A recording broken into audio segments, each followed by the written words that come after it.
안녕하십니까. 부와 지혜를 만드는 행복도서관입니다. 제가 최근에 인상 깊게 읽은 책이 한 권 있습니다. 제목은 앞으로 10년 대한민국 부동산인데요. 이 책에서 예상하는 2019년부터 2029년까지 10년 동안 부동산 시장에 일어날 내용이 충격적이지만 참고할 만한 책이라서 주요 내용과 더불어 저의 의견을 말씀드리는 시간을 갖도록 하겠습니다. 이 책의 저자 김정섭 씨는 부동산 투자 전문가로서 부동산 투자에 성공하였고 다양한 경험과 지식을 바탕으로 저술 활동을 하고 있으며 지금은 주식에도 관심을 갖고 활동하는 것으로 알려져 있습니다.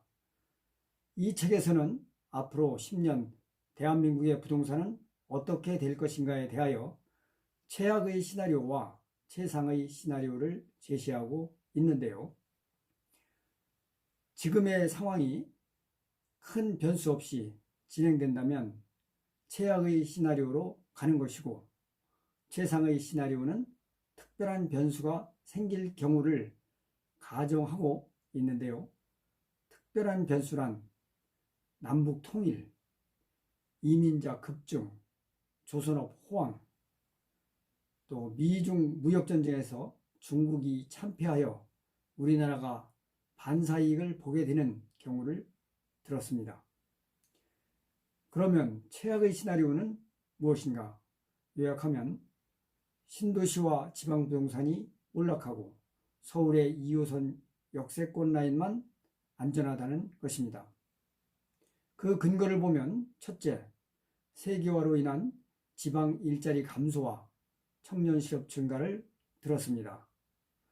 WTO 체제에서 세계화가 진행되면서 지방의 공장들은 인건비와 토지, 세금이 싼 개발도상국으로 이전을 하고 본사와 R&D 센터만 인재를 구하기 쉬운 서울로 옮기면서 지방은 일자리가 줄고 청년 실업이 증가하면서 부동산 수요가 감소하고 부동산 가격에 영향을 준다는 것입니다. 두 번째 근거는 인구 구조의 변화입니다.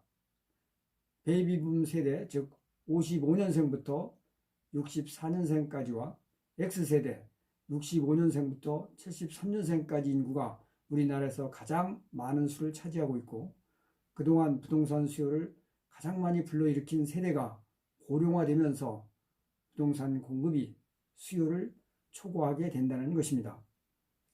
10년 후면 베이비붐 세대는 70대에 접어들고 X세대는 60대에 접어들게 되기 때문이죠. 반면에 신생아 출생 감소로 2019년에 이미 사망자 수가 출생자 수를 초과하게 되어 국민 인구수는 앞으로 계속 줄어들게 됩니다. 세 번째 근거는 1기 신도시의 재건축 문제를 들었습니다. 1기 신도시는 80년대 말부터 90년대 초에 입주하여 지금 30년이 되어 갑니다. 아파트 평균 수명을 40년으로 볼 때 10년 후면 재건축을 해야 하는데 10층 규모의 중층 아파트 이상은 용적률이나 가격 측면을 고려할 때 재건축이 어렵다는 것입니다. 저자는 유럽과 일본의 경우를 예를 들었는데요. 유럽의 경우 돈이 많은 서유럽은 정부가 사들여 수리를 해서 난민이나 저소득층에 임대를 하고 있지만 동유럽의 경우 돈이 없으니까 그대로 방치되어 영화 세트장 같은 용도로 사용되고 있다고 합니다. 우리나라의 경우는 동유럽을 따라갈 확률이 높다는 것입니다. 그리고 2기, 3기 신도시가 들어서면서 1기 신도시는 더 어려워질 것으로 보고 있으며 2기 신도시 또한 3기 신도시가 입지 여건이 더 좋기 때문에 3기 신도시에 밀려 어려워질 것이고 그렇다고 3기 신도시가 전망이 좋으냐면 그렇지도 않다는 것입니다. 강북의 아파트 단지가 많이 들어서면 3기 신도시는 서울 강북 아파트에 밀려 어렵게 된다는 것입니다. 서울의 경우도 2호선 역세권 라인만 안전하다고 말하고 있습니다. 그 이유는 일자리를 많이 제공하는 대기업 본사가 서울 2호선 역세권에 많이 위치해 있고 노인층이 병원 접근성이 좋은 서울 역세권을 선호한다는 것입니다. 기본적으로 저자는 우리나라의 부동산 전망을 어둡게 보고 있습니다. 세계화로 지방 공장의 해외 이전과 인구 구조 변화에 따른 부동산 수요 감소에 대해서는 공감을 합니다. 그러나 지방 부동산과 신도시는 무너지고 서울 도심 2호선 역세권 라인만 계속 오르고 안전하다는 의견에 대해서는 저는 좀 다른 의견을 가지고 있습니다.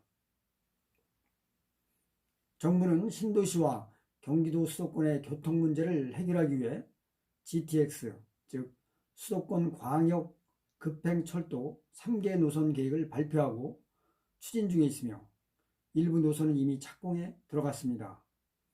이들 노선이 완공되면 동서남북으로 파주 운정, 동탄, 인천 송도, 남양주 마석, 양주 덕정, 수원에서 서울 도심까지 20분이면 도착하므로 현재보다 1시간씩 단축이 됩니다. 그러면 부동산 시장에 상당한 변화가 예상되고 경기도 내 GTX 역세권은 부동산 가격이 상승할 가능성이 크다고 봅니다. 지방과 수도권 신도시에는 우리나라 인구의 80%가 거주하고 있으며 6개 광역시와 각 도별로 일자리, 교통, 교육과 같은 핵심 매수 요인을 가지고 있는 지역이 있기 때문에 일자리가 줄고 인구 구조가 바뀐다 해도 지방 내에서 차별화가 일어날 것으로 보고 있습니다. 반면 서울 부동산 가격은 최근 3년간 너무 많이 올랐습니다. 아파트의 경우 거의 60%에서 80%가 올랐으니까 폭등을 하는 것이죠.